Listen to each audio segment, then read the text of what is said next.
नमस्कार विद्यार्थियों, स्वागत है आप सभी का हमारे यूट्यूब चैनल उदय एजुकेशन में। बात करेंगे इस वीडियो में बोर्ड परीक्षा 2022 की दृष्टि से इम्पोर्टेंट क्लास 8वीं के गणित के पेपर के बारे में। जिन्हें कक्षा 8 का मैं गणित विषय का पेपर लेके आया हूँ, जिसकी आप सभी काफ़ी दिनों से मांग कर रहे थे। और मैंने भी हमारे जो गणित के सर हैं अरविंद जी सर, उनसे रिक्वेस्ट की थी और उन्होंने आखिरकार पेपर आपके लिए बना ही दिया है।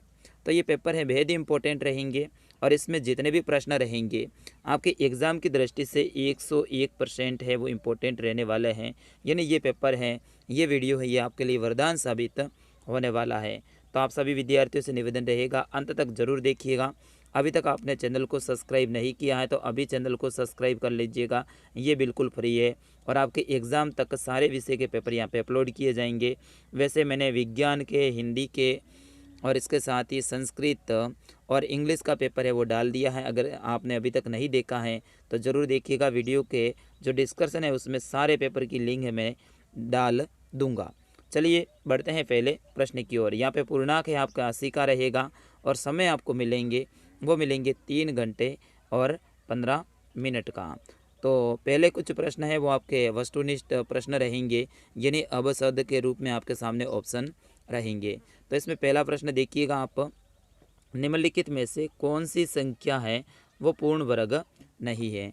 इनमें से कौन सी संख्या ऐसी है जो कि पूर्ण वर्ग नहीं है, तो बिल्कुल बताइएगा आप भी अगर आपको आंसर आता है तो विद्यार्थियों इसका सही आंसर है वो आपका ऑप्शन नंबर द हो जाएगा 146।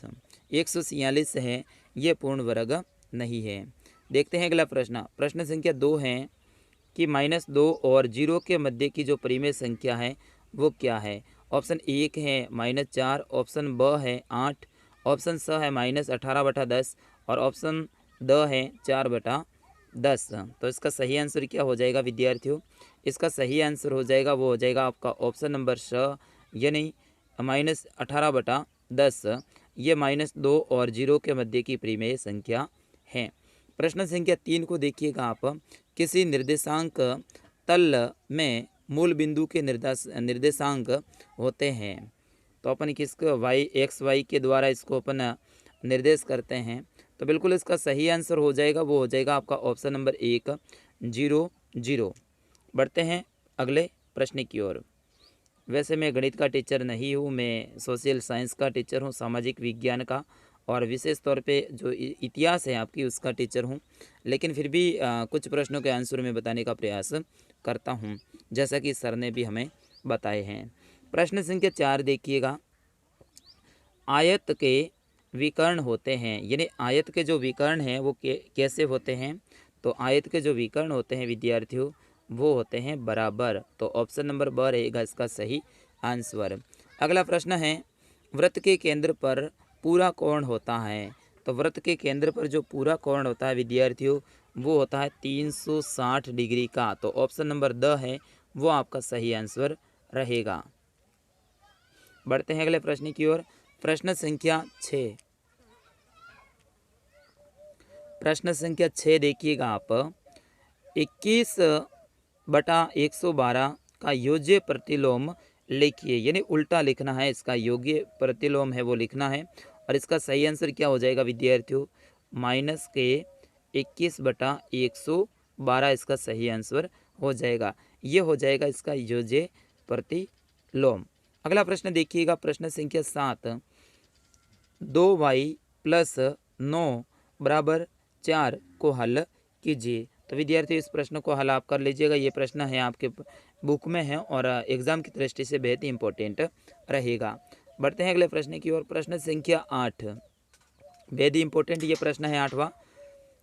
वर्ग का क्षेत्रफल 144 cm² है, तो वर्ग की भुजा है वो क्या होगी? आपको पता है वर्ग की जो चारों भुजाएं होती है वो क्या होती है?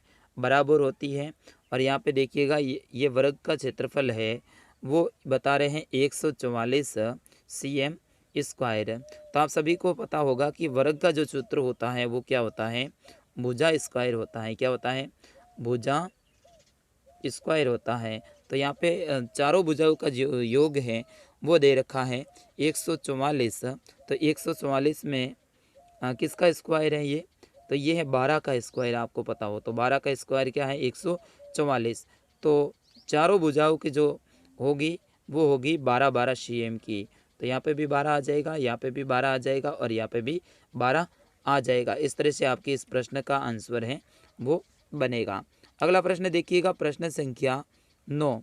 50 पैसे का 5 रुपये का अनुपात है वो ज्ञात कीजिएगा। तो 50 पैसे का 5 रुपये का अनुपात ज्ञात करेंगे तो कैसे होगा। यहाँ पे देखिएगा, सबसे पहले जो रुपए है ना इसको पैसे में बदलना पड़ेगा, और रुपए हैं इसको पैसे में बदलेंगे तो आपको पता है कि 1 रुपये में 100 पैसे होते हैं। तो 5 रुपये में कितने पैसे हो जाएंगे, 500 पैसे हो जाएंगे।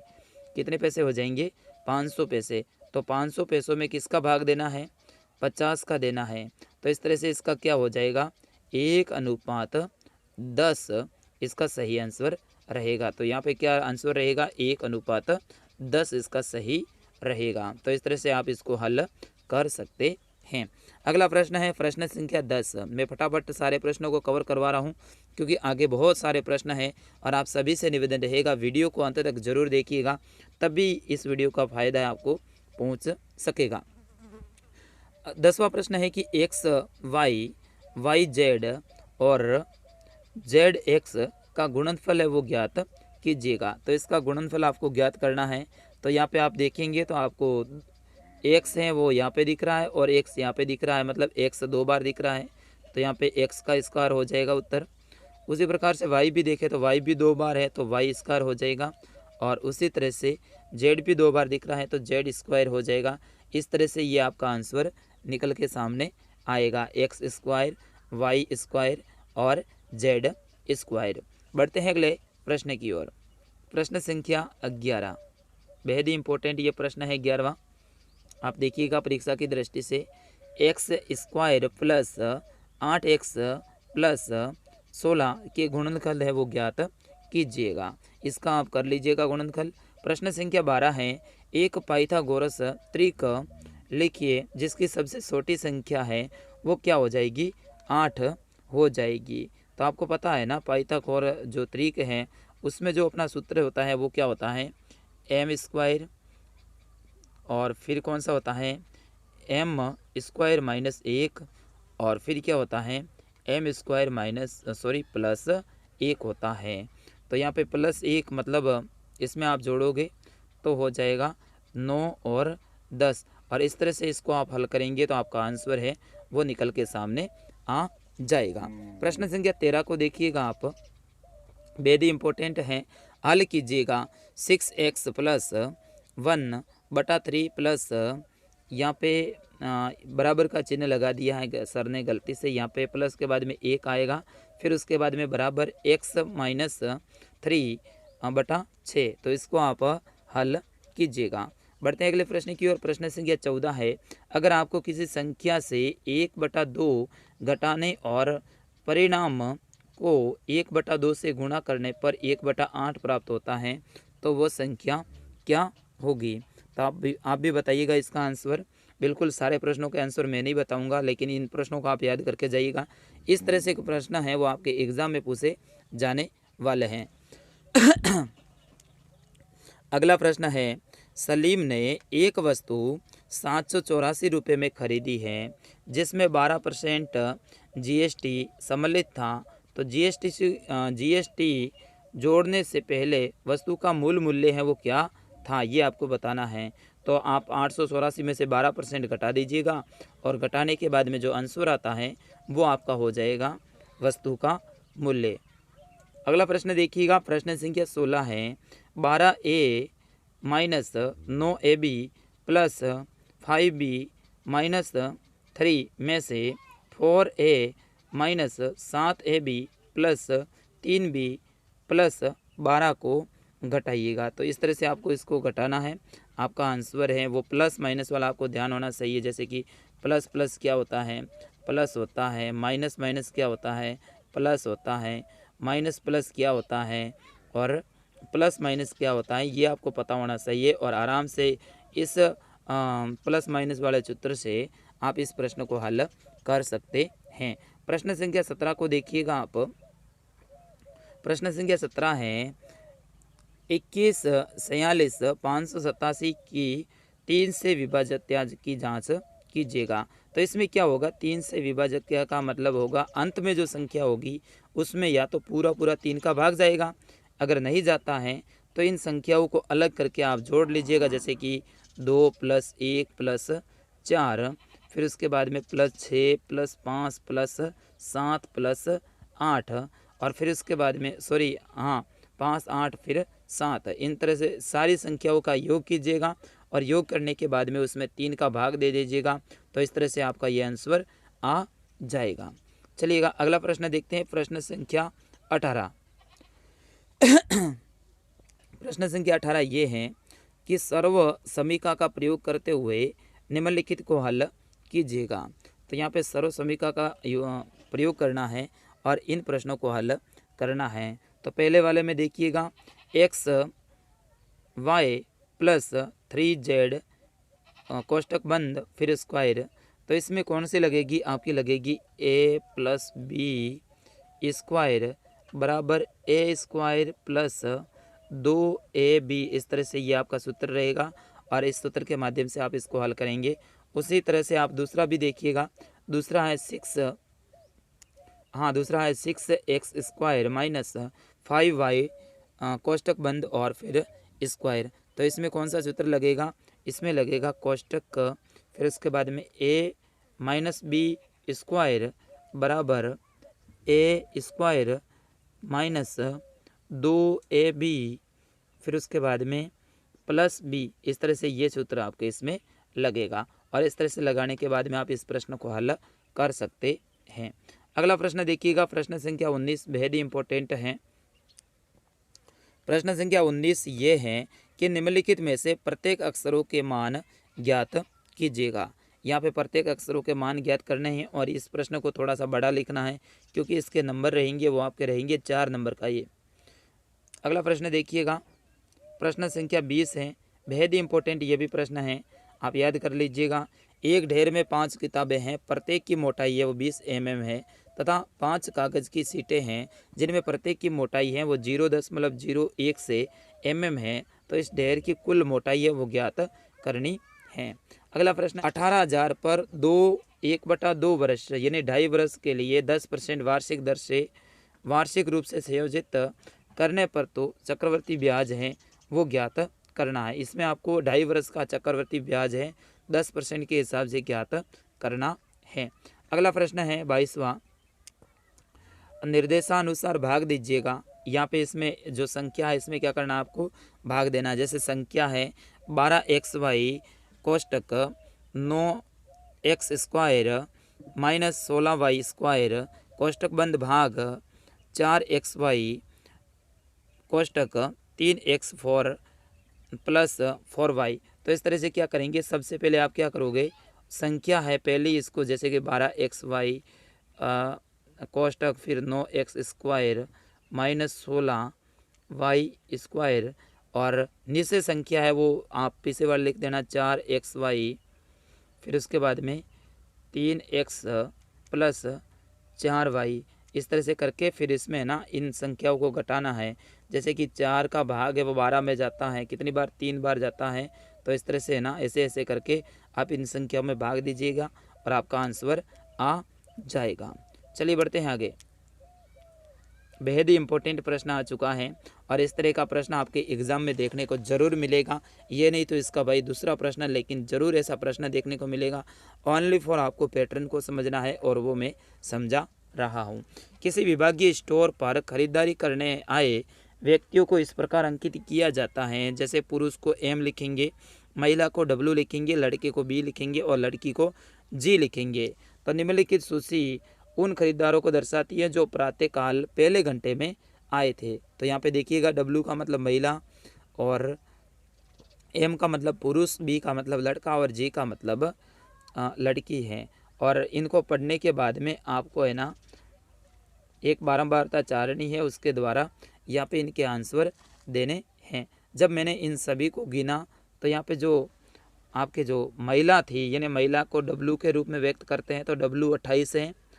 फिर उसके बाद में जो पुरुष हैं उसको यहाँ पे इन्होंने M के द्वारा व्यक्त किया था और पुरुष हैं वो 15 थे। और फिर उसके बाद में बॉय को B के रूप में इन्होंने किया था और बी थे यहाँ पे 5 थे, और इस सारणी में जी यानी लड़कियां हैं वो कितनी है, 12 हैं। अब इनको है ना प्रश्नों के आंसर देने। जैसे पहला प्रश्न है, सबसे ज़्यादा संख्या किसकी थी, किसकी है खरीदारी करने आने वालों में, तो सबसे ज़्यादा किसकी है, महिलाओं की है 28। तो यहाँ पे लिखोगे महिला W फिर उसके बाद में 28। उसी प्रकार से सबसे कम संख्या किसकी है खरीदारी करने आने में, तो सबसे कम है बॉयज़ की है, बी लिखोगे यानी लड़के की, और 5 आगे लिख दोगे। उसी प्रकार से लड़के से लड़कियों की संख्या कितनी अधिक है, तो लड़के की संख्या कितनी है, 5 है, और लड़कियों की कितनी है, 12 है। तो 12 में से 5 घटाएंगे तो 7 आ जाएगा, और इस तरह से इसका आंसर क्या रहेगा, 7। ठीक है, यहाँ पे लिखोगे आप 7। उसी प्रकार से कुल कितने लोग आए खरीदारी करने और उनमें से महिलाओं की संख्या कितनी थी, तो टोटल कितने थे यहाँ पे देखिएगा, 28 और 12 40, 40 और 20 यानी 60 आए थे, और 60 में से महिलाओं की संख्या कितनी थी, यहाँ पे आप देखेंगे तो महिलाओं की संख्या है वो थी 28। ठीक है, अगला प्रश्न देखिएगा, प्रश्न संख्या 24 प्रश्न देखिएगा। इसमें देखिएगा 2 प्रश्न हैं। पहला है समांतर चतुर्भुज जिसमें x y z का मान है वो ज्ञात करना आपको, और दूसरा है त्रिभुज, इसमें भी x + y + z का मान है वो आपको ज्ञात करना है। तो ये बिल्कुल इजी है। देखिएगा समांतर चतुर्भुज होता है उसमें आमने सामने की भुजाएं हैं वो बराबर होती है। यहाँ पे देखिएगा b की भुजाएं कितनी दे रखी है, 100 दे रखी है। इसका मतलब है सामने की जो भुजा होगी वो भी क्या होगी, 100 होगी। ठीक है ना, तो इस तरह से यहाँ पे 100 हो जाएगा, और अंदर के जो कोण हैं इनका टोटल योग होगा वो होगा 180। तो इस प्रकार से आप यहाँ पे इनका आंसर निकाल सकते हैं, और इसी तरह से आप त्रिभुज का भी आंसर निकाल सकते हैं। प्रश्न संख्या 25 को देखिएगा। प्रश्न 25 है कि उपयुक्त पैमाने का प्रयोग करते हुए निम्न तालिका में दी गई राशियों के लिए बनाइए। यानी राशियों के लिए क्या बनानी है आपको, ग्राफ बनाना है। क्या बनाना है, ग्राफ बनाना है। ठीक है, तो यहाँ पे और प्रश्नों के उत्तर भी देने हैं। कार के द्वारा तय की गई दूरी, यहाँ पे सबसे पहले ऊपर घंटों में, जैसे 6 बजे 40 किलोमीटर, 7 बजे तक है वो 80 किलोमीटर, 8 बजे तक 120 किलोमीटर, और 9 बजे तक 160 किलोमीटर। और यहाँ पे जो प्रश्न पूछे जा रहे हैं, जैसे कि 7:30 बजे से लेके 8 बजे तक अंतराल के दौरान कार ने कितनी दूरी है वो तय की थी। उसी प्रकार से दूसरा है, जैसे कि कार के 10 km दूरी तय कर लेने पर समय क्या था, यानी 10 किलोमीटर कार चली थी तब उसका समय क्या था, 7 बज के कितने मिनट हो रही थी। तो इस तरह से ऐसे प्रश्नों के आंसर देने हैं। तो विद्यार्थियों ये था हमारे जो मैथ का पेपर, जो कि मैं आशा करता हूँ आपको पसंद आया होगा। बस इस पेपर को आप सभी ज़्यादा से ज़्यादा शेयर कीजिएगा, और आगे किस विषय का वीडियो चाहिए वो भी आप कमेंट में ज़रूर लिखिएगा। मिलता हूँ अगले वीडियो में, तब तक के लिए जय हिंद, वंदे मातरम। आप लाइक और सब्सक्राइब ज़रूर करिएगा।